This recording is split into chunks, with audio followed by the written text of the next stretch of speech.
Hey, BSP podcast fans. Welcome to episode 9 of the Black Swamp podcast. This is where we've been giving you a chance to eavesdrop on conversations we've had with Black Swamp artists, educators, and more. As always, feel free to subscribe wherever you listen to podcasts and help spread the word to friends and colleagues. There's a lot of awesome podcast content out there, no matter what you're into, history, politics, sports, current events, stuff like that. So we really appreciate you tuning into our series. If you have time and listen through Apple Podcasts, a rating is always appreciated. This helps get our podcast out to more musical enthusiasts such as yourself. Speaking of musical enthusiasts, we just returned from PASIC in Indianapolis. Well, that was a few weeks ago. And we took our podcast on the road.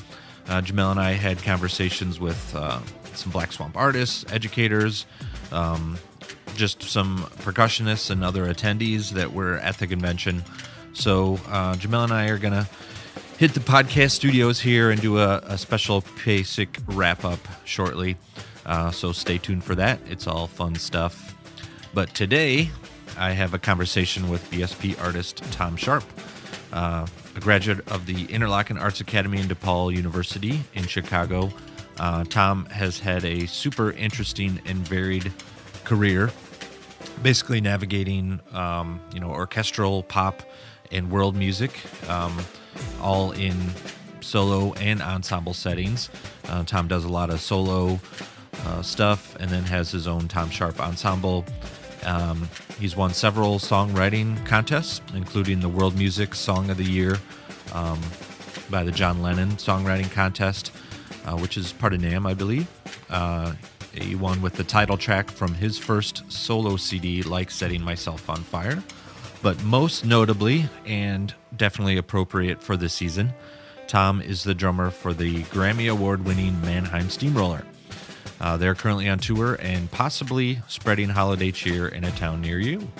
So you can learn more about Tom at his website, which is shoptomsharpe.com. Again, that's shoptomsharpe.com. And of course, you can learn more by listening. So how you doing, Tom? I'm doing great. Great. I didn't finally wake you up. Happy. No, well, those musician hours, you never know. Right? Yeah, I was gonna say I don't know I know how you rock stars are, so I appreciate you being available right now. Well, this pseudo rock star has a daughter in elementary school, so I was up at 6. Holy cow! Yeah, that's not what I imagined the rock star life being, but I'm not far off either. So I know. So what's grade is your daughter in then? She's in 4th grade. Oh, okay. Yeah, I have a first grader and then a 6th grader. So they're okay. Yeah, I remember. Yeah, I remember. I was out with you guys. Was it 2 years ago, maybe, or maybe a little bit more when we did the In the Shop? Yeah, I think it was closer to 4 years ago. Oh wow! Okay. And actually, you do come up at home in conversation sometimes, and then my wife and I remember when he came to the shop when Tom was there and had pictures and everything, and so.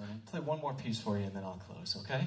So this piece again will feature these beautiful log drums, and this piece is called "Dancing on the Bones."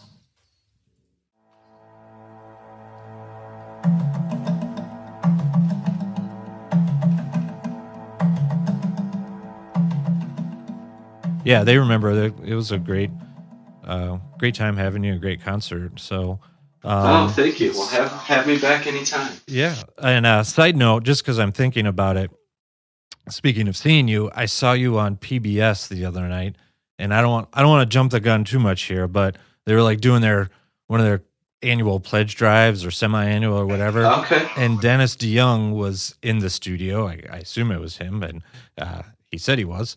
And they were playing a concert, and you were part. It must have been an older concert, obviously, but you were on stage and part of that pledge drive. So I thought that was pretty cool. We don't have cable. I have basic cable, and I was like, oh, I'm gonna surf my 3 or 4 channels that I get and see what's on PBS, and there you were as soon as I turned it on. I was like, Wow. oh, it's Tom Sharpe. So thought that was pretty cool. He must really like that show, because I think it was from 2014 that we put out that that's an album that he put out. Okay. So I do know that's still something happened with it this year with PBS, that it got picked up nationally or something, because Right. All of a sudden I've been getting a resurgence of Styx fans writing to me that they saw me on PBS, and I'm thinking, really? Wow, that was 5 years ago, but Yeah.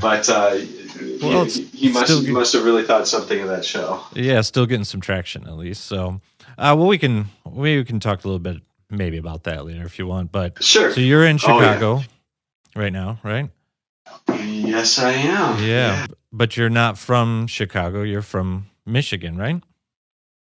Born and raised near Detroit in actually Washington Township, and which is about 28 miles north of Detroit. So just kind of a straight shot.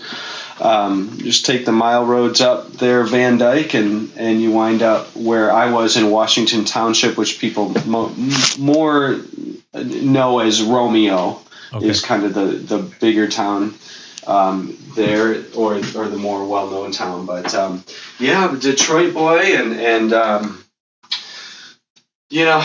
never really transferred over to the Chicago sports, even though I've been here. I've been in Chicago for most of my adult life now, and but I'm still I love going home I always think of Michigan as home, and really anytime I'm there in the state, I always feel like, once I cross that border that I'm home, and it's really a wonderful thing to be able to still go back there and to play, the nice theaters and the halls that are in Detroit. In particular, the Fox Theater in Detroit. There is one of my most favorite places to play. When I see that come up on the schedule, I'm always very excited about that one. Yeah, and I try to keep up on your schedule sometimes, because I know that you do cross kind of through Michigan again, so I try to keep tabs on that a little bit. And it's always great. I mean, obviously we're in Michigan, we're on the west side on the lakeshore. And we always appreciate being able to work with fellow Michiganders and kind of support our community as a state and even as a region. A lot of the stuff we do is on the lakeshore area too, things that we support. So it's great to be able to talk to a fellow Michigander right now. So how did you start percussion at a young age then? Like most of us percussionists, kind of in grade school, elementary school? Sure. Yeah, I actually started on the piano when I was 4.5 years old, and have really kept up with being a pianist and a percussionist through my whole life, and my mother and father started me on private lessons really young, and then when I got to what was it, maybe fourth or fifth grade was when I started percussion, and that was in school. So I sort of had a real standard introduction to percussion in school, and of course followed that up with private instruction. And I have been fortunate, really, even at such a young age, to have these amazing instructors that I can just cite to my successes through my whole career. And really starting, I had a very rudimental background, starting with percussion instructor named Bob Yarborough, who was very much a traditional grip and the Haskell Haar books and going that route, and 3 camps and all of those pieces in those books, and just have had wonderful teachers even at such a young age, and I really look back on that as something that was really special. Yeah, for sure. And then I also know you ended up at Interlochen. So was that, those were obviously high school years, like, were you there for 1-2 years, or I was a camper there for many, many years, and then my last 2 for high school.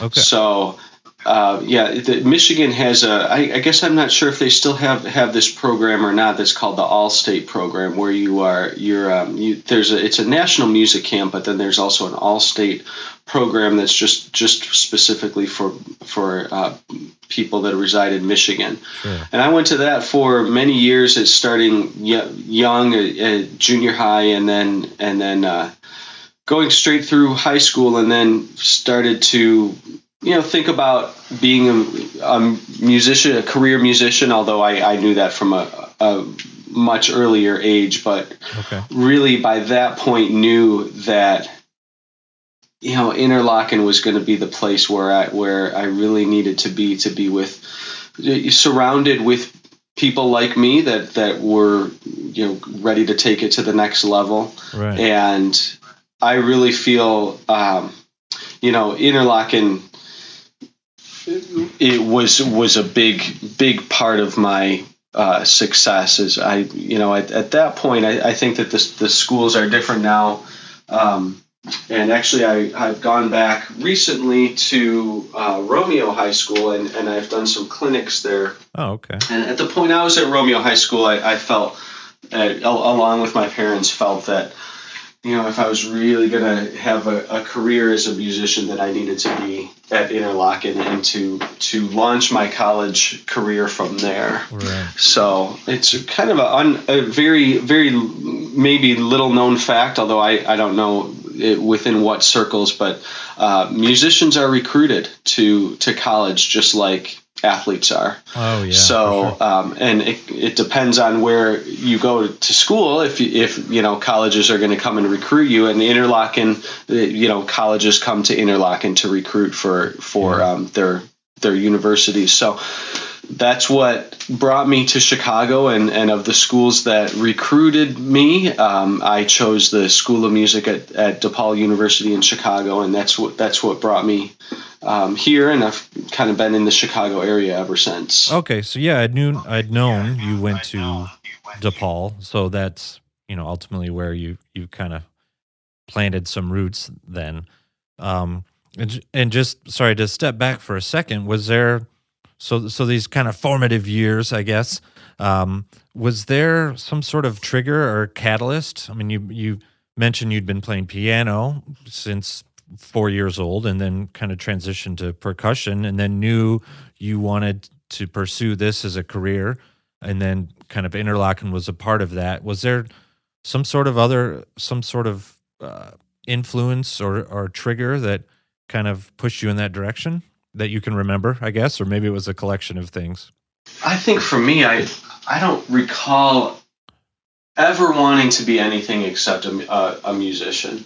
So when you're really young and you have these aspirations that are totally out there and unrealistic, like mine was always very, very focused on being a musician. I didn't imagine that I'd be doing what I'm doing.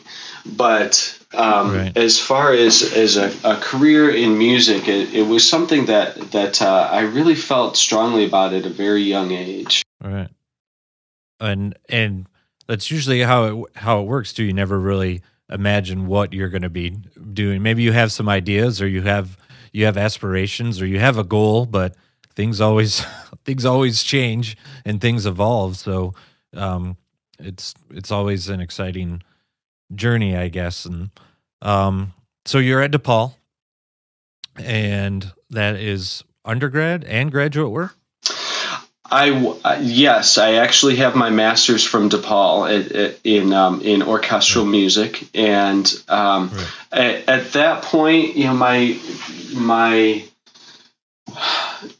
looking back on it, I feel very strongly about going as far as you can in education. I mean, I believe that I owe so much to my degrees, and you just never know when you're going to use your education. And I think especially in music that, when you're younger and you think, well, as long as I can play, it doesn't really matter. Well, it does matter. And yeah. there are a lot of different ways that you can get there, and you can be successful, and certainly, an education isn't mandatory, but I wouldn't count on it if you can't, I wouldn't count on being successful without it. So it's well, for sure. I mean, I think it helps create a lot of opportunity. I mean, not just from a playing perspective, like building chops and building repertoire, but also, learning how to network in a sense, or kind of building opportunity. It's definitely helpful. And a lot of, I have two percussion performance degrees also, but a lot of what I learned just about professionalism and being an adult, really, were even outside of the percussion kind of areas. Some of the other, composition professors I had, or other music professors, or even outside of music. So I think in general, it's kind of a collective, education that kind of helps build who you are. I totally agree. I think, for me, with being a composer and performing my own work. So one thing that I've always wanted to do, or that I actually, when I do my clinics now, and when I do keynote addresses and speak to audiences, one thing that I always want to tell them is that you want to make sure that you're stacking the deck in your favor. And one of the ways to do that, for sure, that you're standing out from the countless people that are trying to get the same jobs, or, book the same shows, is that, you put yourself in the pile of that you're an educated musician. That's a much shorter pile for them to go through than the countless submissions that they get. So that, before any of this, the big touring or any of those things happened to me, it was always something that I could say that immediately makes you stand out, is that, well, I have a master's degree in music. Oh, well, let's take a look at this guy's, what the rest of his resume is. So, you're always wanting to separate yourself and your talents from, there's so many people that are aspiring to do this as a career. Yeah. One thing I want to read to you, and this kind of ties things together, and what I find interesting about your story. And this is a review of yours. I think I found it on the website, or on your website, or somewhere, and I don't have the source in front of me, but I'm not making this up right now. It says, a classically trained musician, Tom has blended his orchestral background with world music, instrumentation, and cinematic imagery to create an experience that invites the listener into the heart of the musical moment. Wildly emotional and technically precise, with a gusty edge of percussive frenzy and tribal ritual. Wow. There's a lot going on there, which I think is really cool. And I think that's kind of to the point that we are now. You've been classically trained, through grade school, high school, Interlochen, and then DePaul. You have these music degrees, but then you also have this huge, well, we can get into the pop stuff. Obviously, many listeners may know your work with Dennis DeYoung and Mannheim Steamroller. So I'm curious how that evolved. But then also this entire kind of world music inspiration or aspect to your music. So I kind of opened a big door here, but maybe we can start unpacking some of that, if you don't mind. So I don't know, you take us there. How did some of this evolve? Yeah, well, here's what happened. So I was at DePaul, and I was pursuing my master's degree, and I was a percussionist, a professional percussionist in the Civic Orchestra of Chicago. And this was very much a path for me, that this was going to be, what I was going to pursue as my career. And when I got done with school, I took a bit of a left turn, and I did move back to Michigan for a couple of years, and I was in just a couple of rock bands, and kind of just playing the club circuit of Detroit and Ann Arbor and those surrounding areas, and a little bit wondering what my life was where my life was going, and what I realized was, as much as I had focused on performing and focused on my education, what I realized was that, I was in my mid and now getting on late 20s, and I had not considered composing.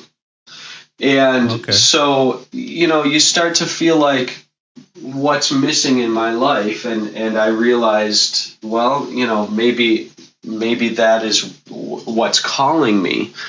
And so I would say very early attempts at composing seemed a little bit calculated to me, like I was trying to fit, well, this type of mold or that type of mold as far as genre is concerned. Sure. And I was getting a little bit frustrated with that because it wasn't going the way that I wanted. And one day I just sat down, and it was at the piano, and I just sat down and I just told myself to let all of that go. And don't worry about trying to write a song or a composition or, anything that's related to any sort of style. Just play music. Just play music that you don't know and see what happens. And it's almost like an outpouring happened where I started to create in a way that was just a flow of kind of going through me instead of me controlling.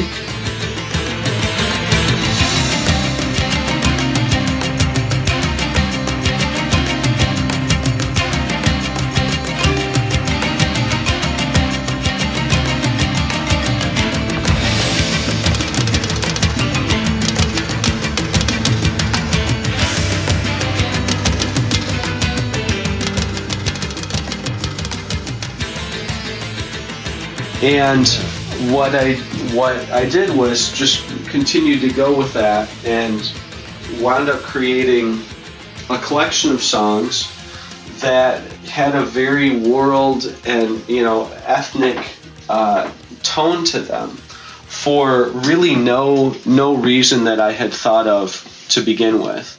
So I started to compose and layer a lot of different ethnic percussion instruments, and really have created, it's not necessarily, world music is such a catch-all category, because, all music is world music. It depends on where you live and where, Exactly. But it's for me, my style of music doesn't even fit into what would be considered world music. It's just me creating. And sure. So that did wind up having a lot of piano elements to it, wound up having a lot of ethnic percussion elements to it. Then I add, I take different instruments from around the world, djembes and doumbeks and tabla and gungru bells and all sorts of different things from different cultures, blend them together with this westernized orchestral background I have, and this element of rock that I've always had growing up. And, you put all that together, and what do you get? Well, you get me. That's that's my own category. That some people will say, well, you sound like this or you sound like that, and I say, to people that associate it with a certain genre, I say, great, that's fine with me. Yeah. We're not like going into Record Town anymore and having to look for a different category to find your music. It can be called whatever you want it to be called. No, I think that's a really good point. And as far as like sounding like one thing or sounding like another, I mean, I consider it inspiration. I mean, my wife's a graphic designer, and we talk about this sometimes where, you have original, whether it's music or art, you have original ideas, but a lot of that is based on something you've already seen or something you've already heard or something, you enjoy, and you kind of you may take that and then infuse it into your own work to make something that's uniquely you, which is exactly what you did in your case. Yeah, absolutely. I mean, you can't help but be influenced by what you see, by what your experiences are, and you know, your background. So were those early? Well, I got several questions here. I'll line them up. So were those early compositions? Was that like Setting Myself on Fire? Is that your album then? Like Setting Myself on Fire, or was that pre-album? Most of what I was just referring to found its way to Like Setting Myself on Fire. So that was my first release, and what happened there was that I recorded that album pretty much on my own with my colleague who was my sound engineer.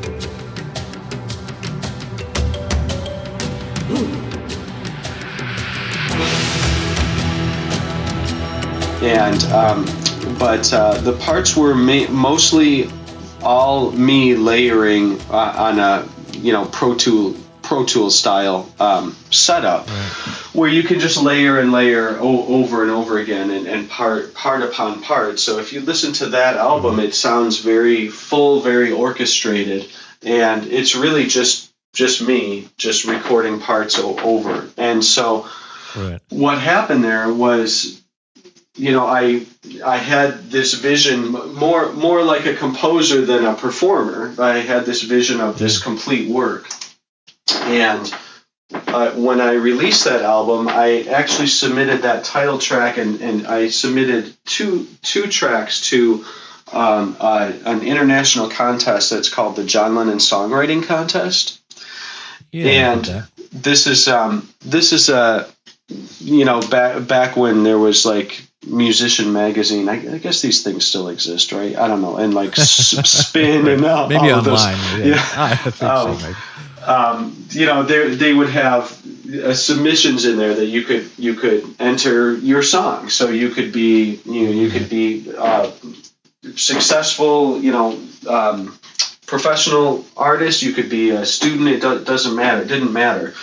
As long as you had a piece that you had recorded, you could submit it to this contest. And there are a number of them, but I think that the John Lennon Songwriting Contest is probably one of the more popular, well-known ones. And so I submitted Like Setting Myself on Fire to this contest, and it won. So that was that was really the start of people being interested in me as a composer and wanting to hear my work. And so that created a challenge to me, because the first thing that they asked me to do as the winner of this contest was to perform my piece. And it was at a banquet at the Rock and Roll Hall of Fame in Cleveland. So this was a wonderful opportunity. And of course I say yes, and then I hang up the phone with them, and I'm like, okay, how am I going to perform this work that's, really quite elaborate with a lot of different parts? It looks like a music, it's a score, and I'm just one guy. So that got me thinking about how I was going to perform my work. Okay, so sorry to back up. Sure. You haven't, up until this time, you haven't actually performed any of the compositions. This is all recording, and you haven't had an opportunity to play them.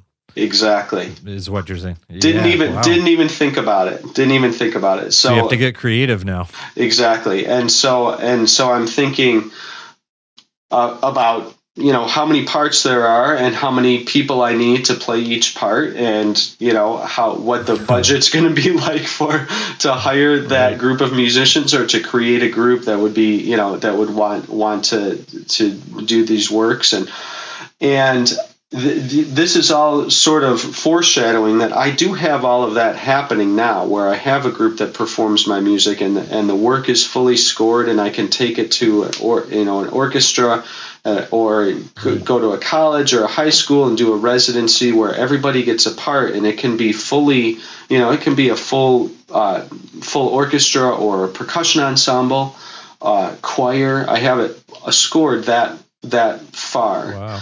Wow. But at that point, my thought was that was very limiting to have to be able to put that all together just to perform one of my own pieces.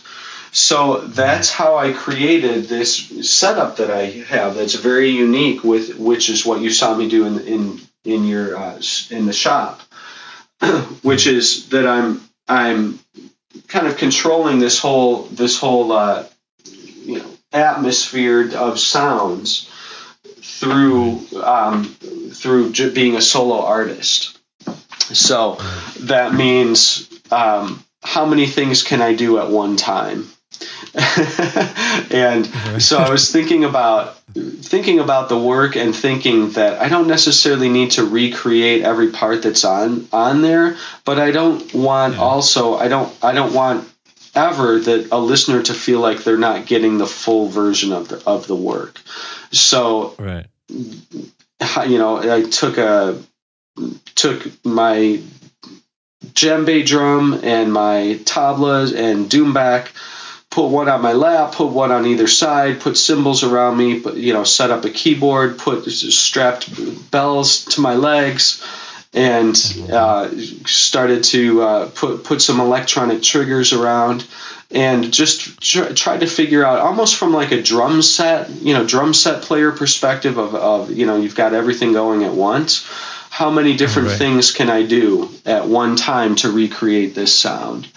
And one thing that I like to do when I'm performing the work as a solo artist is that even though I do some triggering and have some loops that I create and trigger, I really wanted to make sure that I wasn't like giving some sort of idea that I'm just playing to a CD, and that a whole bunch of tracks are happening, and then I'm just playing one of the tracks. So I keep it as organic as possible.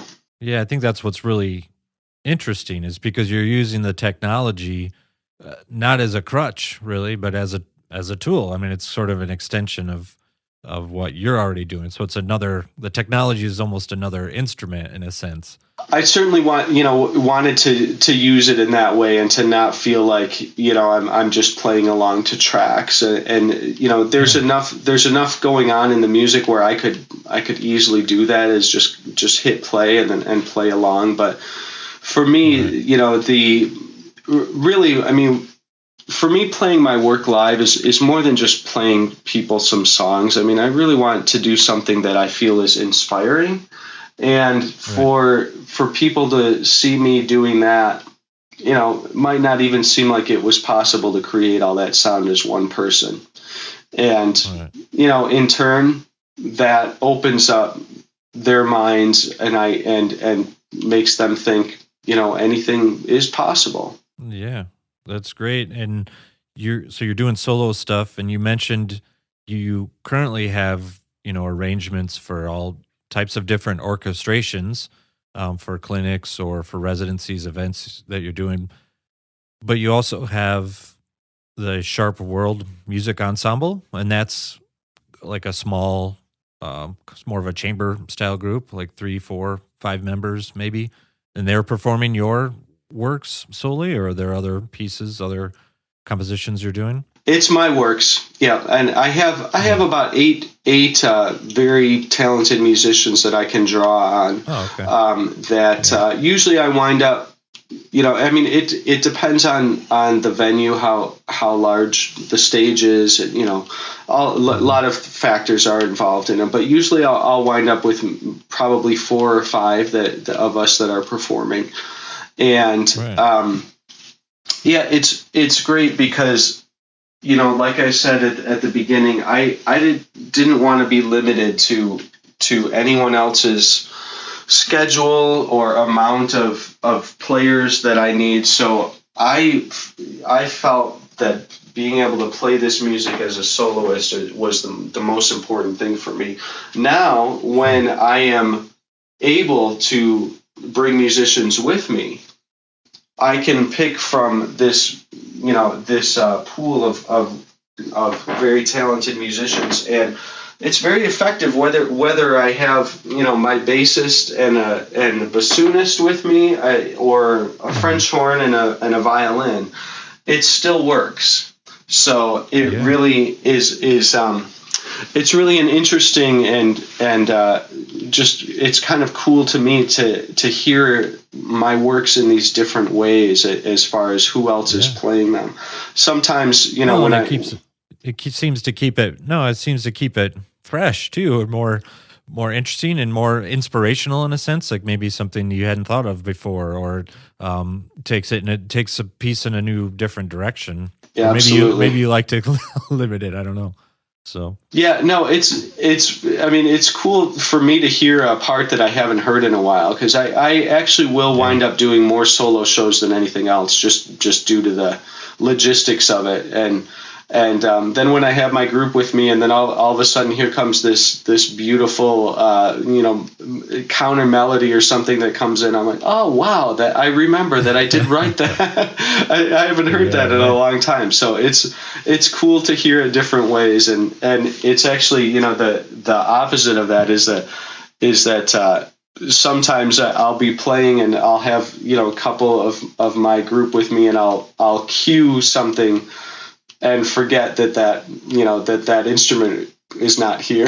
So looks like I'm cueing the air for that one, but everybody's looking around like, what is up with Tom?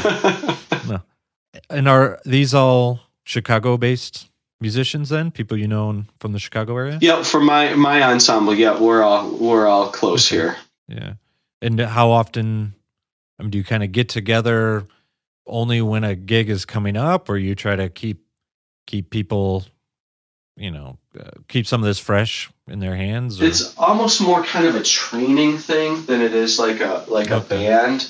So once we get together more when somebody's new, and then once they have it, then it's more as needed, or if something's coming up that we haven't done, new pieces that we haven't done, or just need to,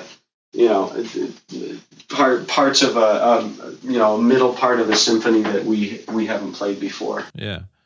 So I know you have a couple CDs, original compositions, and you kind of constantly working on new pieces, or is it a process?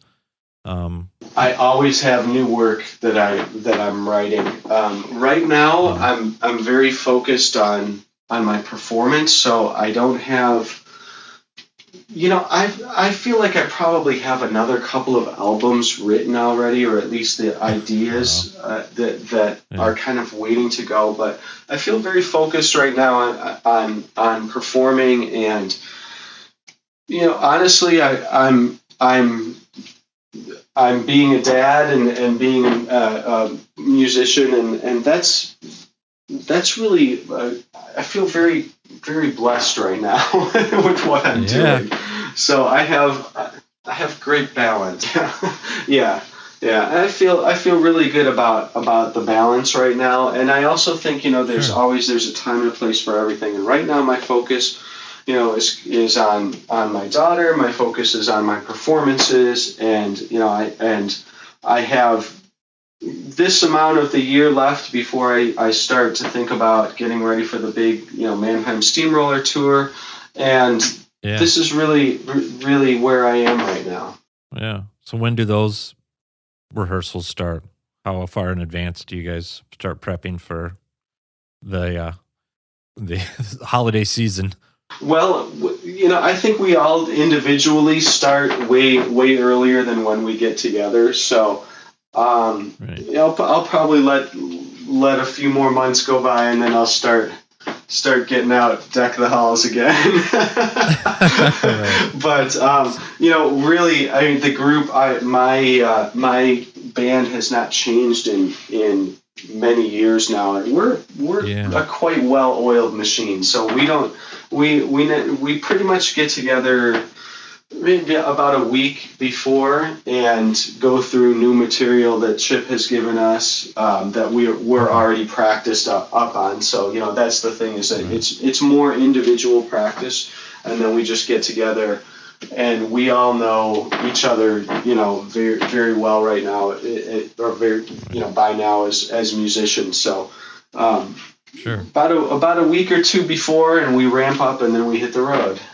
Yeah, and then you did answer one question I had. So there is like annually some new material, or is it like everybody wants to hear the classics, the standards? I feel like when Chip creates the show, like he does an amazing job of always adding new material and keeping keeping those timeless classics that everybody expects to be in there. So yeah, there are some pieces that this will be my 12th year, and then there are some pieces that have been on the tour for 12 years and longer. Yeah. But there's always he always has an eye to the future, which I just admire so much with somebody that's so successful with what they've already done, to always kind of be mindful of what's next is a real inspiration to me, is to just not fall back on what works, and always just I think it's just this desire as a composer and as an artist to always keep moving forward. Yeah, no, that's a really good point, and sort of leads to some more topic oriented questions I like to ask, and that is, one is inspiration, and keeping some things the same, but always doing something new. I mean, where do you find inspiration, whether in the music world or outside of the music world? I mean, is there something that kind of keeps you motivated or enthusiastic about playing? My biggest inspiration is feeling like I have something to offer and something to give back. I think, if I can put my head on the pillow at night and say that someone benefited from something I said or something I did or seeing me perform, I think that's a good day. And so yeah. I feel very much that where I am right now is waking up in the morning and thinking, what can I do to make things better today in one way or another. Right. So yeah. That's that I think that's a little more broad than being inspired to learn a new piece or something. Is more sure. More kind of just like we all have gifts to give, and any day that I feel like I've made a difference, that's a good day for me. Oh yeah, and I think it's a really great outlook. And obviously, you've done a lot in your career, as far as, orchestral stuff and more of the pop oriented stuff. And then, really digging into composing and solo and ensemble performing, and had a lot of success in all those areas. How were you sort of measuring that, or is there a measure for success? And maybe you've already answered it, because you feel like if you've made a difference in any type of anyone's listening, any listener's day, if you've made a difference, that's important. Is that kind of the same way you measure success then? I think it depends on where you are in your life. Success for somebody that's in school is different for somebody that is just starting out after school and trying to book shows or trying to get more recognized. For me, success is getting to a point where you can give back. And that doesn't necessarily happen right away. If you're struggling to make ends meet, it's hard to think about what can I give, I really feel like, success comes not necessarily so much from what's the next accomplishment. It's more that, you think of yourself as think of yourself and your art as a piece of a big puzzle where you are a part of this, and that it actually, what you are doing is part of something that's bigger. And I think if you can be accepting of that, and to realize that, as an artist, that not only are you a part of something bigger, but you've been given a responsibility in the world to almost be one of the beautifiers of the world as a creative person. Those are more measures of success to me than money or any sort of fame that you have. You just gotta have to try to let all of that stuff go, and let things like that happen naturally. Try to forget about being famous, and just worry more about doing your art and creating and putting your mark on the world, leaving the world a better place, Yeah.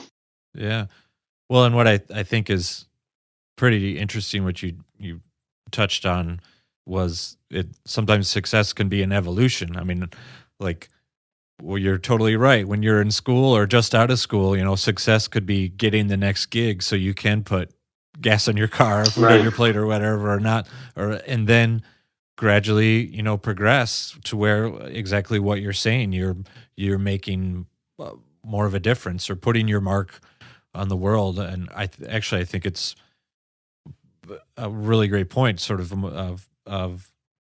beauty in the world where there isn't always. So I think that's a really great point. Let's see, what else do you do? Anything outside of music? Nothing. That's pretty much what you live every day. Well, play with your little girl, I guess. Yeah, I'm very focused on being a dad right now, and I feel like, well, really everything else can wait. I mean, I'm very blessed to have a successful career, and not many people can say that they do what they love. And I really feel like not only is that as far as just having a career as a musician, but actually all the music that I play, I really love playing. And I don't know how many people can say that. It's not something that you necessarily can count on, is that even being a career musician, that you're going to wind up with music that you love. So this is, I'm blessed to be in Mannheim Steamroller. I'm blessed to be creative enough to have my own work. I'm the worship music. I'm employed at my church as a worship musician, and all of these things that I go and do I just feel I'm so grateful for. So between my career and having the time to focus on my daughters, that's pretty all consuming right now. Oh yeah, I have a Corvette in the garage that I never drive, and next to that is a set of golf clubs that I never hit, and it's like I just don't have I don't have those types of desires right now. I do. Yeah. You're not going to find me out at the golf course right now. So you are going to find me at my daughter's dance class. You're a dance dad. Exactly. Yeah, and gymnastics and school activities, and they're only little ones. So I feel grateful that my career is where it is, that I can really focus on being a dad, and I'm a proud guy. What can I say? No, I think it's great, and congratulations on being a dad and having a career and the success that you've had. So I appreciate you sharing with me and with us. And hopefully we get to see each other again. So thank you, Tim. Thank you very much. Yeah. And congratulations to you on your company, and you and Eric. And it's just the best instruments. I mean, they really are. So I appreciate you saying it. I don't just have any endorsements that come my way. I have to believe in what I'm playing, and really you're the stuff at Black Swamp is just the highest quality. Yeah. Thank you very much. Oh, we appreciate it. Bet. Yeah. One of the things I say to people sometimes is we don't always take ourselves too seriously, but we definitely take, manufacturing and our instruments seriously. So it's like for us, we like to have fun, but we take what we do very seriously. So it's a nice balance, but I appreciate it. I appreciate you, everything you do for us. So. Oh, thanks you. Thanks, Tim. Thanks, Tom. Okay. All right. Great to talk to you. Yeah, you too. Okay. Thanks, okay. Take care. This has been a BSP production, recorded and produced out of the Black Swamp Percussion facilities in Zeeland, Michigan. Audio assistance by Nathan Coles. And music by Adam Hopper.